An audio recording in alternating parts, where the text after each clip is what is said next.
To this way? Sounds Need a like. My mom probably thinks I take drugs before playing this game. Banner for a useless legend that I don't play. literal one. Hey everyone, Thordan Smash here, and today we're going to go ahead and talk about something new that Apex Legends has added in that shouldn't surprise any of us. It's a microtransaction, and it's causing quite a bit of controversy, and there's a reason why, along with some other mistakes that they have recently made that are also annoying player base, and also some things that they haven't added, which are annoying the player base. So we're going to dive into all that today, and we're also going to go ahead and give out enough money to get one of the Final Fantasy skins if you still want cosmetics in this game. All you gotta do is like, comment, subscribe. You guys know the drill, but without further ado, let's talk about what Apex Legends' latest kerfuffle, I guess, is. Though there is one thing that Apex Legends has always kind of struggled with, and it's always been a very curious case of whether or not it is Respawn or EA in charge of this, but to basically explain it, it is going to be microtransactions. Respawn has from the very beginning, and these are literally quotes from 2019 when the game released, has been very defensive about it, saying that they were incredibly generous with the amount of free stuff we give out, including legendary skins. Yes, there is a price point for any product that the market will bear, and we're definitely in the neighborhood with other games. Although I think that even though they may have thought of that in 2019, that is very obviously no longer the case. It wasn't really helped also that right after he made that statement, he made another comment saying there is a wealth of data available on how monetization works in free-to-play games, and we ourselves have run tests by putting skins on sales in the store. Meaning that yes, we are being tested on. The amount of people who spend is crazy low. Most of y'all are freeloaders, and we love that. And a change in price doesn't move the needle. They did catch a lot of flack from that move the needle comment. Now there are two things that I want to go over. The first one is in his first comment saying that the price point for any product that the market will bear, and we're definitely in the neighborhood with other games,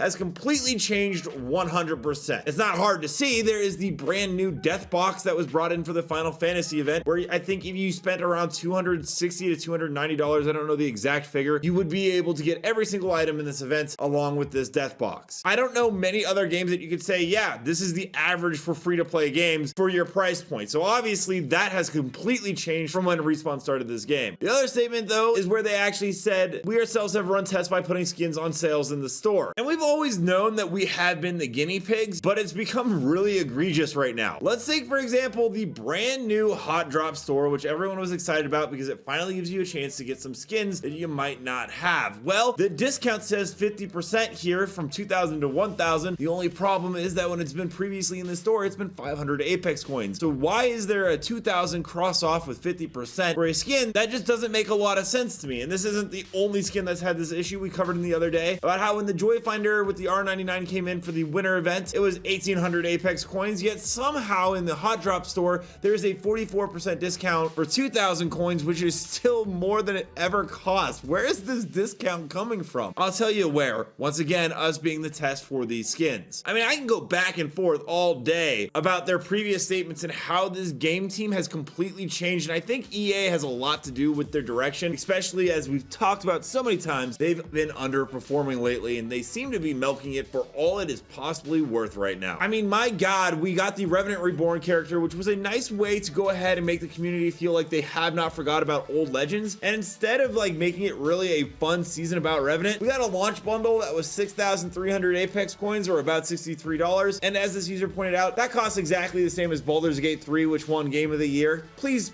someone just, I don't care how much you want to sit here and say, well, it's a free-to-play game. I don't care how much you want to make that argument that it's free-to-play. This is egregious, and it shows a clear lack of how they view their player base. Whereas Baldur's Gate will put in the time and craft to sell you a $63 product that is absolutely amazing from every single aspect. And we hear this all the time from Respawn about, well, vote with your wallet. Like, for instance, when we got the Reactive Peacekeeper skin, the Jadeite Retribution, and they said a very simple statement, there won't be another reward for a collection event like the Peacekeeper. We learned some lessons. You won't see that reward again. I can pretty much guarantee that. The intent is always to do something players enjoy and see value in. Definitely not trying to upset anyone. And I'm going to be perfectly honest, that is about the most PR answer you could give, which wouldn't be a problem, but you've continued to do stuff like this, like with the Hot Drop store, recolor events, Revenant Reborn bundles costing more than a AAA title that won Game of the Year, a brand new death box. Like honestly, how could you sit there and say you learned your lesson from the Jadeite recolor, but then offer a death box skin for almost double the price of of what the Jadeite retribution was. And you know what? I will go ahead and say this right now. It's a free-to-play game, just like that person I referenced earlier is gonna say. So you don't have to spend money on it, and I get it. But if you're gonna charge this much for this many cosmetics, this article points out something very, very important, where it states the game routinely receives content patches, but over the game's lifespan, these patches have shifted away from bug fixes and quality of life improvements. Many Apex fans point to the patches at the end of 2022 as being particularly laden with purchasable bundles, cosmetic items, and gifting mechanics. Which is true. When we look at ranked issues that we've known about since September, we still have posts in 2024 about how the heat shields are a busted mechanic in the game, yet there has been no official fix for it. Even though they tried something, it was pointed out like in less than 4 hours on why it wasn't effective. You still have players waiting for the next gen update, which once again, I get it, it's probably really difficult for them to do, but come on, it has been almost 3 years. It might actually be 3 years at this point. I'm not even sure, but they still haven't given us an update since they did the first one. All I'm saying is if you want to laden your game with expensive microtransactions and abuse the wallets of the customers who play your game every day, start providing those customers with some of the features that they have been asking for a very